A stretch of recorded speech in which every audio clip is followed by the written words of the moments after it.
Hey YouTube, it's Matt with Olympus Reptiles, and as usual, I've got Caleb here with me today. Again, you're going to be seeing more of that face. We want to get Caleb more and more involved in what we do on a daily basis, and that includes camera work.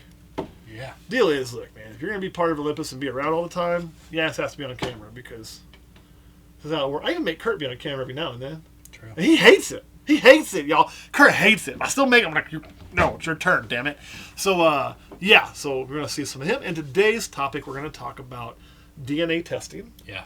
And is it going to change the reptile industry? Like, truly change it? Obviously, it's a new tool in there, but let me give you kind of like a litmus test, what I'm looking for here, right? I would say the Sonogram is a pretty new tool in the reptile hobby, not so long ago. But did it really change the reptile hobby? A lot of people went out and bought sonograms. A lot of people use them. A lot of people have them. A lot of people love them and swear by them. But did it really change what we do? I think for some, yes, actually.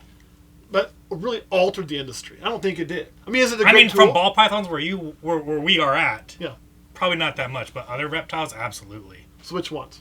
Any of your monitor species where you cannot sex until they're an adult and their hemipenes come out. So for sexing purposes, sexing purposes is huge. I'll give you that one. I'm talking more about just like what we deal with, and I don't think it was industry changing here. But I can see that what you're talking about. Yeah, I know a lot of people who get more work. I mean, I know someone who got a male who got 13 females because he waited to a certain follicle size. So I think in some aspects, yes. I don't think it's a requirement, but I do think in some aspects it does. But alter the industry? Like, I mean, if you can get 13 females out of one male, absolutely. Because you can now buy one male with one project, a recessive, and if you can plug it to 13 different females, you're leaps and bounds faster than where you would have been if you're just doing 4. I mean, that's 3 or 4 years worth of work. I'm saying, like, in one, it's like, that's one guy doing that. I don't think most people are doing that way. I know a lot of people doing that now. Yeah. I mean, let's see how that goes. I don't think it altered the industry. I really don't. Because, again, a tool may make a difference. It may improve some things. But to really be industry altering, like, what would be racks for industry altering? Yeah. Right? That altered the industry. It created a YouTube and social media when Barczyk started that, which I always give him credit for being the first one to really jump on these. That was industry altering, right? The idea of the local reptile show, that was industry altering. Morph market and the way it's moved the online thing, whether you love or hate dairy, that's industry altering, right? But other inventions are great, or other tools we get are great. But it's like saying, okay, I love herp stats. I use herp stats, right? And herp stats one of the newer, but is it industry altering? No, we had good thermostats before then. Did you have sonograms before then? No. Yes, but just not as readily available. You didn't use them, so now I think that's a bad comparison because there's plenty of herp stats and stuff you used beforehand. Yeah, herp stats just a brand. Thermostats, I would say, were industry changing. Yeah, they were industry changing for keeping in general, but. But you also almost need that for care. Yeah. You don't need a sonogram for care. You don't need a sonogram for breeding. It's not a bad tool. Not saying you shouldn't have one. So that's kind of where but to be industry altering, I mean, it has to be almost something that is going to just literally change everything we do, right? How we do it. I think we're going to end up disagreeing on that one, but that's fine. And that's fine. To be industry altering? Yeah, absolutely. I think sonograms were. I mean, that puts you 4 weeks. Yeah, but you probably never brought it up and asked if it was. And I'm saying, yes, on camera, if you can get 4 years out of a male ahead, that's huge.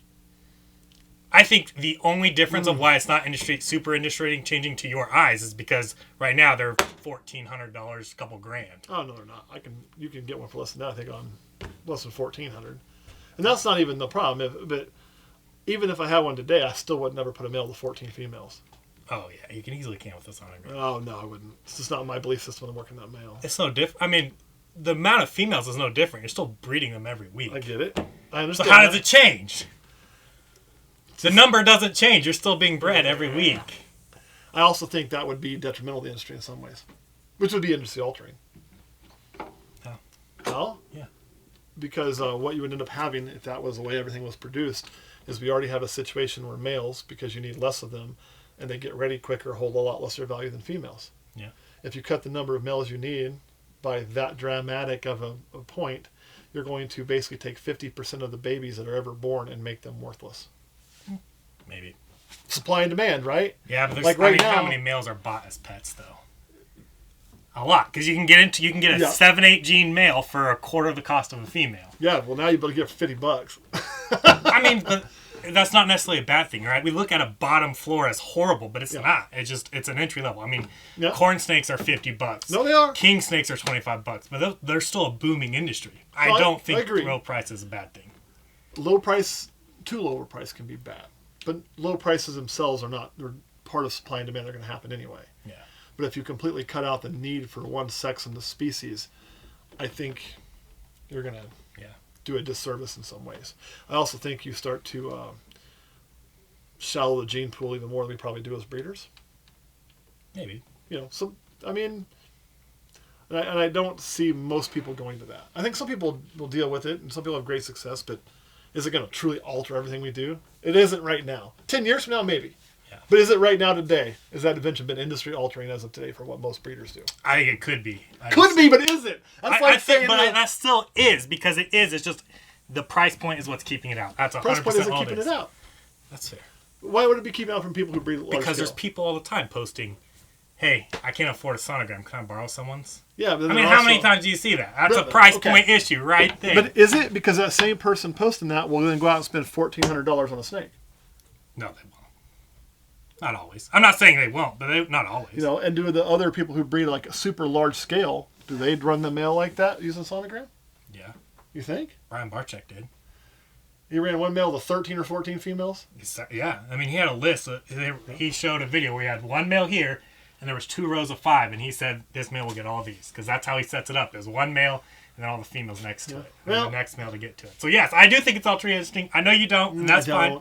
I don't think it's there yet. Maybe one day. It's like saying Tesla's... Well, Tesla you might make an argument for. Let's say the electric car from Ford Lightning, the F-150 Ford Lightning, is industry altering. It's not. It's not, because nobody buys a piece of shit. That new Mustang Mach-E is not industry altering. Could it be down the road? Could that be? Yes. Is that not altering the industry, though? Because it's not set the pathway? Well, setting the pathway, then but that's adjusting the industry. Is it not, Curtis? When it's altering it, then it's industry altering. When it's proven to do that. But if they're adjusting on it because they set something out, that is altering because now people are buying in on those patents. No. No. It's industry altering when the technology actually proves and works and is mass adopted and changes what we do as an entire hobby. As of right now, it hasn't really altered the industry in a major way. That's fine. No, that hasn't made a change. Every tool you put in makes a change. You introduce a new litter to the market, it makes a change because some people adopt it. You introduce anything new to the market, it makes a change. It depends on what your level of industry altering is.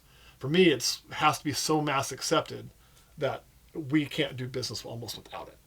Like, you're not going to breed at a scale without racks currently, right? You're not. So this has become, because you have to have this to do it. You have to have thermostats to do it. It is an industry accepted standard that must be there. Sonogram is not. Will DNA testing right now is not. There's no argument for that it is, but will it get there is the question. I think it is too, though. No, it's not. There's no fucking way. How is it not? DNA testing? 66% hets, 50% hets are washed. No one wants them. I agree. That's changing the industry. But it may be changed. What I'm saying is it altered the industry so much that is where we have to have. Will it get to that point? DNA testing, maybe.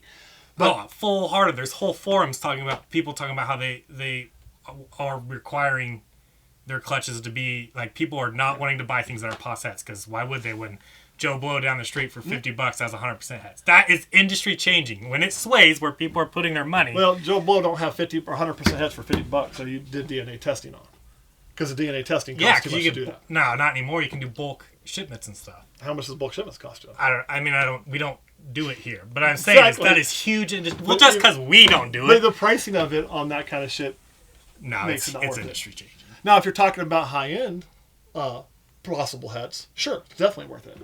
Absolutely. People are still testing pieds and ghosts. Yeah, you can't say, when it's happening. I can, because is it worth it? Is it really, truly where you have to do that to do business? I mean, yeah. If your projects are based on a recessive and you buy a het male with 8 genes that is way less than the price of that same male with 8 genes and a visual, and you don't have to buy a female right away, you can plug it in if you already have adults. And you can test all them babies that are 50% het. Yeah. You can pick and choose. You don't have to raise up 3 years and wait 3 years for a project that, might pan out. You don't have to, but does it widely accept where you can't do business without it? That's the question. No, but that's not a horrible way to test it. That's industry changing. That is what it's industry altering right now. What I'm saying is, will it get there? It absolutely I think is. it already is. But it's not. You don't have to have it. We prove every day you don't have to have it right now. I think it's bad business if you don't. I Why? do. Why would you not do it? I think it's stupid not to. Yeah, because it's a pain in the ass, and it's not Just a pain accurate. in making something being a pain in the ass in your eyes doesn't make it not industry changing. If it is widely accepted. Is it? What do you mean? It's not that widely accepted. Right, that's fair. I mean, well, what I'm getting at is not everybody's testing every single het. Where we get to the point where like people don't believe when I say this is 100% het clown. We'll pick on a clown. They're like, oh well, I won't believe that's het unless I get a test. That already happens, absolutely. From some people, I don't have that problem. No, but you are not, like, that is the exception, not the rule. And I'm not saying the people I see are the exception and not the rule either, but I'm saying I think a those vast buyers, majority I see it way more often. I think those buyers for something like that are the exception, not the rule. And I think as a seller, if a buyer's making these demands, sure, you want me to have that thing tested? Yeah, price is going to go up to incorporate all that testing every time. Because I have to sit on it longer, I have to go get it tested, I have to do all this. And the testing may come to a price, and that may come to a point where that's required to sell those animals. Right now, it's not required to sell those animals. It doesn't have to be required to be an industry standard, though. If it's a standard of like how we do things to truly alter everything that we do, not just an option or make a change, but alter everything that we do, then it's got to be pretty much standard across the board. I would say that, you know, I would say testing not is having absolutely an online presence right now yeah. is almost an industry standard to have an online presence. Yeah. Very few people are going to survive and be successful at an online presence, whether it's online through sales, online through social media, or working something like that. Has to be done, right? Whether you want to or not. Yeah. Like, you're not going to survive without it. This does not have to be done yet. It may get there. And not just in this species, but in other species, and other types of animals and snakes. Hell, it may be more important on the ones that you have more genes that are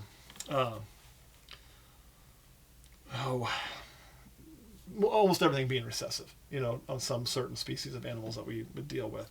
Then it'd probably even be more important on those, or quicker, because you're going to have a lot of, I bred this 3-het thing to this 3-het thing. I would say right now, if a new recessive came out, if I didn't fully 100% trust that source, like it wasn't somebody that I knew, then yeah, I'd probably want that on there.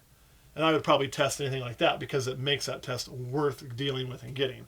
But spending $35 on a test or $25 on a test on an animal to make it worth $50 or $75 is pointless. I'll just sell it for $50 or wholesale and be done. Because it's easier, quicker, and I get just as much money in the end. That's why wouldn't I do it that way? Yeah, that's fair. I mean, am I right though? I disagree, but Why would you not do it that way? So you would rather sit on it, have less money, and test it. absolutely. Why? Because I'm not breeding things just to sell them. If I'm breeding and doing my projects my way, the only thing that's laying eggs are things that are furthering my projects. So if I have to test them to further my project, I'm not sitting on a female for 3 years to find out it's not het. That's a different situation than what we're talking about. If you want to use that for testing, sure. Now, I'm never going to need to do that. Well, very rarely. Most time on some of that shit, it's not that important enough to me that I don't mind waiting on those projects. And when I started those projects, genetic testing wasn't a thing on some of those. But on most of the ones that I'm doing, it's going to be breeding known hets that I created to known hets that I created. It may be worthwhile then to send a few sheds off if I wanted to do a holdback. That I would agree with you on. Yeah. We're talking about holdbacks on Well, something to save 2 or 3 years, sure. But on sales, yeah, but most people aren't making 66% het ghosts. I mean, ghosts are $50 for a visual het. right, Or visual or het. Like, you can get visual ghosts for less than $100. right. But you're talking, you look at anything where hets are several thousand. On that, that's different. That's industry standing, though, because they're But it's more... not. Because if I go, let's say we got that possible project we're working on in the Mind Flayer project, okay? Yeah. Well, let's say that proves recessive, okay? Mm-hmm. And I breed it, and I take the normal pictures I would take of doing something like that, and I say, yep, these are 100% het for that. I don't have to go test all those to prove that. There wouldn't even be a test. There wouldn't, actually, in that situation. So it can't even be standard. So people are, it has to have a test. Can't even exist. Well, that is like a way broad-sided, like not even close to Not this. all genes even exist for genetic testing yet. Right. That's the only way to thing. get to that, though, is to test them. I agree. And I'm not saying testing's bad. This isn't DNA testing's bad. No, I know. I'm not saying that whatsoever. It's just, is it right now? And then we got to get to the actual part of the video, because right now we're debating, is it right now? Is it right now something that absolutely every breeder has to do every time? No, absolutely fucking not. Absolutely not. I haven't done it for years, never had a problem. Other people haven't done it for years, never had a problem. Other people do it very sporadically on certain things, and use it just like a tool, no different than you would use any other tool. Like we've used a sonogram for certain things. You know what I mean? Don't need one every day, because I'd rather do it visually, but it's a tool. It's a tool. But will it get to that point? That's the question that we have to have. And that's what I'm going to Mine's already answered, because I already said it already is there. So I can't answer, is it going to be there? Because I think it's already there. How?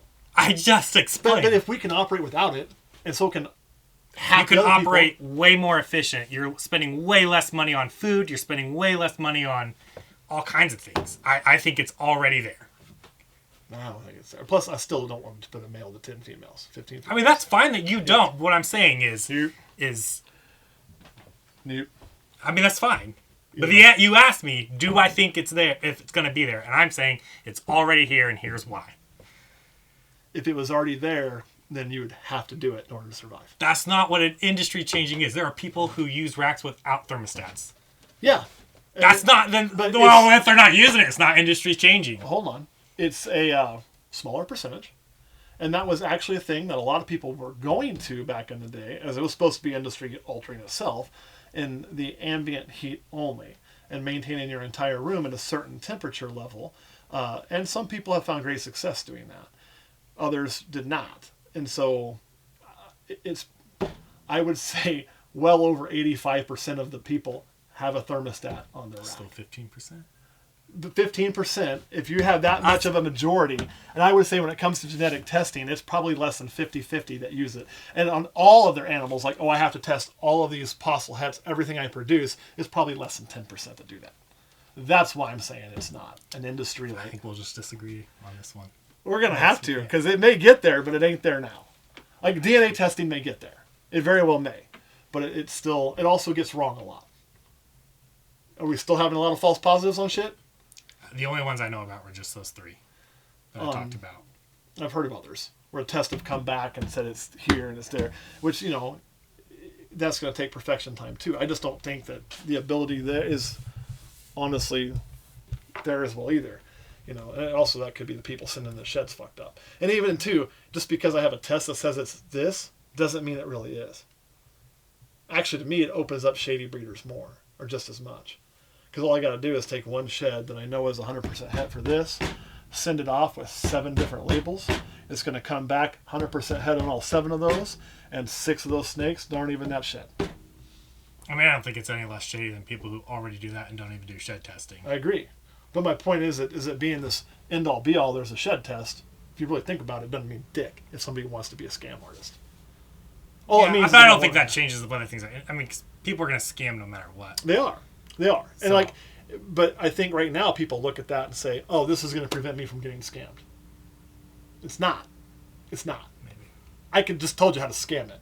Right there. If you want to know how to scam shed test, you buy one visual or one het that you know, and you send in all of its sheds, and you save all those tests, and you send them out with every baby. There you go. That's how you scam it. Done. I mean, am I right? Because the place getting the shed test doesn't know. They don't know what that snake's from. They're not breaking down the whole genome. They're just looking for a certain set of markers, right? Yeah. So they can't be like, this is the same snake that was sent in.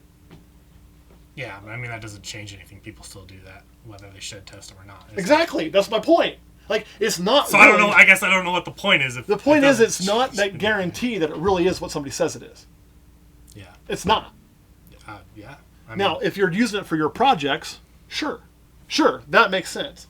That I can get behind. But using it for sale, just because somebody has a shed test, really doesn't mean shit. It means they have one of those in their collection somewhere. Yeah. Which, if they're claiming the possible het, at least one of the parents is het. Especially on high-end animals of value, showing me a shed test, it's a piece of the puzzle. Yeah. But, like, I want to see the parents still. I also want to know who you are. I want to know people who have bought from you. I want to know those kind of references. When we've bought higher and stuff at the time, I checked all that stuff on people before I bought from them. I went out and did some digging, did some looking. Who is this person? Can I trust them? Let's see what they've put out there. Let's see who they've worked with. Let's see who they're connected to. Let's see, let me talk with them a few times now. And then that, to me, is more valuable than, they shed tested it. Because a shed test could be faked. Yeah. Not saying the shed testing people are doing the fake. The guy sending it's only as good as the sample that's sent in, right? Yeah. And now somebody's going to do that and blame me for coming up with that idea. Probably. But it's probably already happening, to be blunt. Oh yeah. So I guess what I'm saying is having the shed test to sell the baby. That's what I'm saying. You don't have to test every baby to sell it. That's not an industry standard. If you want to look at it from using it for breeding and moving things, I ain't argue with you on that. But you don't have to test all your babies that you're saying are het to sell them. I don't think right now. Maybe it'll get there. And maybe it'll get more widely adopted for what you're talking about. Which at that point in time, if it becomes that heavily adopted, then I would say, yeah, okay, now it's a standard industry because the vast majority of people are using it in this way, just like the vast majority of people are using the thermostat. The vast majority of breeders are using the Ford Model T that came out in 1912 yes. was not industry changing until everyone else had a car. The Ford Model T, when it first was produced, it wasn't the first car produced. I just made up a random first car, whatever, was not game changing because not everyone had it. First car wasn't that game changing. It wasn't widely adopted. People still preferred horses. Only the rich could have it. We're still riding horses now?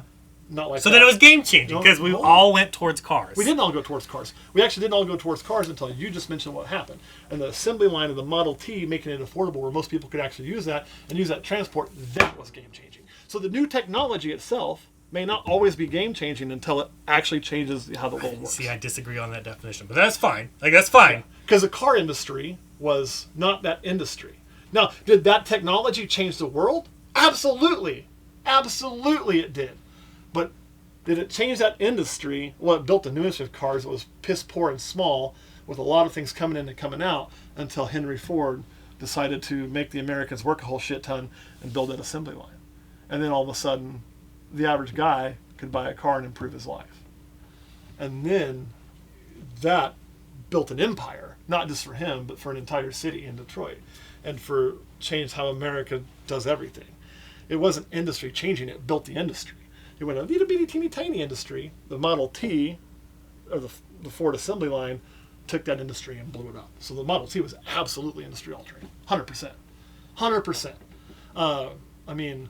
Just like the albino ball python was industry altering for ball pythons. It took, those snakes are shit, those snakes are cool, bam. And then the pied. The pied was truly industry altering for ball pythons. It grew that industry 100 times over, right? Social media was industry altering for ball pythons. They caught the perfect storm there. If corns had come later and caught that storm, maybe we're all breeding corn snakes. I don't know. But, so it's not, is it useful or is it good? It's definitely useful and good, but is it really going to be so widely adopted in everything that we sell that you have to have it? And, yeah. If one person has a car in your town, and we always have to look at that rich person and be like, oh man, look at that rich guy, he's got that car. Does that really alter everything we all do every day? We already all have cars, so no. No, but like when your example, when the car was first made and built, that's what it was. Because a car costs more than a house. Yeah. But then when everybody on your street starts getting a car, because everybody can go buy a Ford Model T for $490, now we're all to the world. I still think the one before it was because it's paved the way, but that's fine. Okay, but that's looking at the difference between technology and what it can do versus industry altering. So the first time there was a cell phone communication was that industry altering. Yes, because we all now have cell phones. We can talk to people across the world and on the moon and but whatever. That first communication wasn't even a business or a company, and you couldn't get it. So it wasn't altering; it was just technology. That altered the future of the world. If that technology doesn't happen, we don't have cell phones. We're talking the industry. Yes, it paved the way to get to here. But paving isn't altering. I'm talking that the actual altering is when... That is altering it. Paving the way is altering it. Paving a road through a forest is paving a way to alter where we get. If you pave that road through the forest, and nobody drives on it, did you do a fucking thing? Well, if you pave the road through the forest and nobody drives on it, you're an idiot for putting a road there that no one's going to drive on. But my point being, you pave a road and it doesn't get used because nobody knows about it. Do you know a paved road that nobody uses? Yeah, actually, I know several of them. I guarantee you they get used. No, one of them's completely overgrown in the woods now. Well, then it's not paved, is it? It was absolutely paved. Yeah. And I'm sure it was used. And then now it's just not. But the point being is, if it's not used, then it's not, like, we're talking about not just new technology that's going to make changes. Because from that front... That is the same exact thing. No, it's not, because then CRISPR is industry altering. I think we'll just end up You know what CRISPR is, right? No, I've never. CRISPR is technology where you can literally go in and alter the DNA. Yeah, edit DNA. And eventually that will be something that you can do on the tabletop right here. So CRISPR is going to be way more industry altering in probably 30 years from now than what DNA testing ever will be, because you can go and be like, I want it to be here, here, here. I want to change that pattern, and you're going to be able to design that. That's the idea behind CRISPR, correct? Yep. So, but is it industry altering now? No, that technology may change everything, right? It may change everything. But it also may get stopped by any mass kinds of shit and never see the light of day for a long, long time. And even in the cars you talked about, you ever hear of the Tucker? No. Okay, well, the Tucker was about 50 years ahead of itself in technology. And then it got squashed and killed. Tucker was bought by one of the bigger companies, I can't remember if it was GM or Ford, and shut down and squashed, and they used the government to control it because they didn't want that getting out there because it was going to make them pay more. So then they actually squashed all the things that would have been industry changing, right, for a long, long, long, long, long time, even though the technology existed. And then down the road it became industry changing because those safety features that were in the Tucker are now standard today. That Tucker had designed in his car that he built in his garage and sold, I think, 14 of them. There's only one you can see today that I know of. It's in Washington, D.C. So, but the technology was there. And it was industry altering, or could have been, but it never got used. That's what I'm talking about. I think that's where we're having a communication difference. Like, is, the invention of cell technology itself, that wasn't industry altering until it was mass produced and accepted. And then all of a sudden now, and I remember growing up thinking, man, I should invest in this when I was in high school, and I didn't because I was fucking stupid, because people started having bag phones and a few people had cell phones, and the technology sucked ass and nobody liked them because it couldn't get reception. I remember thinking and reading articles then that, hey, this technology will have the ability to carry the internet one day. It'll have the ability to do this one day. And people are like, whatever, and now look at us. You're right, we all have smartphones. When that came out, it changed everything, right? But that Nokia I had then at the time, I mean, you can make an argument as industry altering because the industry didn't exist until those things were there, right? But like the first cell technology and the first idea of that, which is probably dates back to the 70s or 80s, really wasn't. It didn't really change people's world. The first bag phones and cars or car phones and Mercedes-Benz really wasn't. It was a gimmick that didn't work worth a fuck. But once the technology matured and then became widely accepted as the way we do things, then it became industry altering. So the technology just isn't what I'm looking for. It's the standard. Is that the standard we have to have now? That technology may become the standard we have to have in the future. That's what the original question was. But as far as the standard we have to have now, I mean, it's just... I think we're just going to end up disagreeing, and that's fine. Yeah, we can, but just know that I'm right, because you don't have to have it right now. You want real advice? No, I'm just kidding. No, it's not advice. It's, do you have to? Is it a good idea? Maybe. Maybe it is if you want to test every baby. Not every baby. That would be stupid. But it would be. Why the fuck would we test every baby? Like, it'd be dumb. I mean, wouldn't it? No. So you're talking about a $50 head ghost, you're going to test that?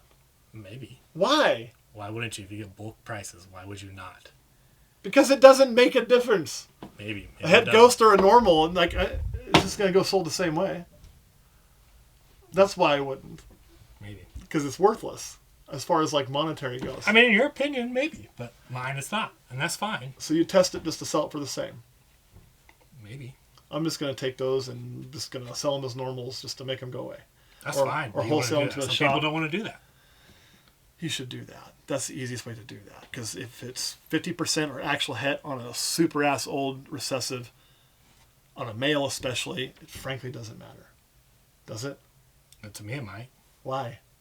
I mean, give me one example where it matters. If I have a quadruple het No, we're talking testing every baby. Yeah, if I'm breeding quadruple hets, because I'm not going to breed a het-to-het of a single gene, that's stupid and poor business. Yeah. So, again, why would I do that? Why would anyone even breed that? So then... We're not talking about quadruple hets. We're talking about... You just said, give me an example, so I'm giving you a het. But you're saying, well, I got this quadruple het. I would probably test that too. We're talking about you're breeding something because you want to get an end result, and you're using one visual and one het with some extra genes, and you get that normal looking snake that's a 50% chance het of pied. Or maybe it's even 50% chance of het pied and 50% chance of het exanthic. That might be worth testing. But 50% chance of being het pied or 50% chance of being het ghost. You're going to test that male and tell me it's worthwhile. I wouldn't even have that male. You might, because of the projects you do. But me, Pearl, you're asking me for an example. Asking, people but should you test every baby. Me, and I'm saying I said, me should people personally. test every baby? And you said, yes. I didn't say. Here's a baby, and you're like, well, we're not going to have that. You shouldn't test that baby. If that baby is there, you shouldn't test it. I don't think you should breed that. We are getting to the point where we are getting past needing single gene pastels and past we don't normal need them. past hets. We don't need normal pastels. That's what they're sold as normals. But they're going to be a byproduct of certain things that you want to do if you're breeding for things you like sometimes. Yeah. I'm not breeding for money. I don't give two shits about money. Money's just money. Sometimes I have a lot. Sometimes I don't have enough. Yeah. But it's not really... As long as I have enough for this to run itself, I'm good. Yeah. Because it's not... If you're in this industry for money, it's not going to work for you, most likely anyway. It'll work for some, but it's not what I want to do for my living. I want to do this to be happy, not to make money. Yeah. So yeah, sometimes if I want to make a project, I may end up with that snake. That's okay. It don't bother me. Yeah. So, but you'd test it. Yeah. You would not test it. I absolutely would. Why? I have talked to many people, and they can comment, and I have stated that multiple times for the last 8-9 months that genetic testing has become. Maybe even longer. I don't know how long genetic testing has been. Maybe less. I don't remember when. That you would test every single baby no matter what. I would, yeah. I would absolutely not do that. I would test things I needed to test. And it would be mostly for shit that I would want to keep. In those situations, I agree. For sales, my word that it's this is just as good as testing. I mean, if it's 100%, no, why would you test it? That's what we're going to get. That's what people are wanting. Well, because I can see on, like I said, I can see on those higher end projects, if it's already 100% het, like if you have a, I can see like, if you bought, I don't know, whatever off an auction, 100% het candy corn, right? Okay. Someone's going to comment, that's already a morph. Probably. Or it's a fucking combo of some sort. Yeah. Oh, it's for sure a combo. Yeah. I can tell you that already. Candy corn, Halloween, things Goofy like Ball. Buttery nipple. Jesus Christ. So we have a candy corn for sure, right? And you bought it secondhand, you're like, you know what? A certain combo I wanted to take this project, someone beat me to it. It looks like ass. I went out of the project. Yeah. And you're selling that. If you don't have parents of it, I can 100% see having that test be important. Because if I go sell, like right now, if I had a monsoon in the project, het monsoon in the project. You got a lot of variables in there. That's not every baby. That's this one set of circumstances where that test may be important. Yeah, I just don't see many reasons why I wouldn't test something. Like the options they wouldn't give. If I'm breeding a high-end project and I have those adults and I breed it, I'm having to make hets on my own to get there because, we only have the one, right? Yeah. And I say, hey, that was bred to a virgin female. This is 100% het. My word's good enough. If somebody doesn't want to take my word, fuck them. Now, if somebody's like, can I get that genetically tested because of possible retained sperm and have a valid reason if it wasn't a virgin female? If it's a virgin female, I'm going to say, bro, no, it's a virgin. I mean, you can, but, here's what's going to happen. We'll test it, and we're going to add that to your bill. And after you pay, I'll send the test off because I'm not paying for that test, no matter how cheap it is, because I just told you it's a virgin female. Now, if they wanted to pay for a test under a situation like that, sure, I don't give a shit. But do I have to test? No. And if they're like, wow, that guy's full of shit, well, I can make up the test. Yeah. Like I just said, I just told you how to so simply defeat that as an ironclad guarantee. Yeah. And people who have been here a while, am I going to take, if Kevin tells me this is what it is, am I going to take Kevin's word and know that either it is or he's going to stand behind it if it ain't? Probably. I probably am. Am I going to take Daniel Allison's like I did? Sure. Am I going to take a whole bunch of other people? Some of them aren't even big breeders? Sure, because I know them and I know what they have. Now, like situations where we got some possible het sunset stuff, did you ever send that shit off to be tested? No, I haven't yet. Why not? Why not? Because I'm waiting. We've had like 6 sheds. If it's such big of an important deal, why haven't we sent those off? I'm not going to say why on camera. Okay, I don't know why. On that, honestly, I don't, because if it's a shed skin, it's a shed skin. Yeah, I'll wait till after. We've had them for like, what, damn near a year? Not even close. We got them the same time we got that one that we're breeding now that I raised up. No, we didn't. We didn't? No. Oh, I got those like 2 or 3 months ago because I still God damn, have it's supposed to be had them longer than that. No, I've had them 2 or 3 months. We have to look back, see how long those fuckers have been here. I've got the text message right here. I think we've had them longer than 2 months. Because I texted a Patreon member and I said, hey, check these out. And then within a month, they came up here and visited. Yeah. That was literally like a month or 2 ago. And those are unknown, if I remember correctly. Yeah, something like that. I don't remember the whole story. So, like, at least one of them was. I think both are. Both are. I don't remember so, like, you know, they would need to be tested. And that would be a good use of testing. Yeah. Because they're percentage, right? Mm-hmm. That's what you'd want to use a testing for to me, is when you pick up a 50%, you know, because you get it cheap, or you are holding back a project, then yeah, but again, it's if that recessive's there and if it's even available for testing, which we haven't got everything there yet. Once we have that, then it'll probably become a standard in that format. Standard for sales, I don't think so. And right now, because we don't have all that built into every such situation, one of those, it's just not quite. I hear you moving in there. It's just not quite there yet, in my opinion. It is in yours. But in yours, you'd test every single baby ever born for whatever reason that I haven't figured out yet. Even if you know it's het because you bred it. If it's 100% het, no. Why not? What if the customer's going to want that? What I'm saying is I would test every baby that's pos het, is what I'm saying. For anything, no matter what is pos het for. Yes, why wouldn't you? I'm going to look at what it costs to get a genetic test. That's fine. What video are we at? Because I am in a lot of pain. I was in the hospital yesterday. You are. We probably got to end this thing here pretty soon, but I don't even know what it costs. I'll have to look that up later. But I just don't think it's worth it on certain ones. I know for a single test I paid $30. For 2 tests I paid no, sorry. A single test was $60. Mm-hmm. More tests it was an extra $30. To how many?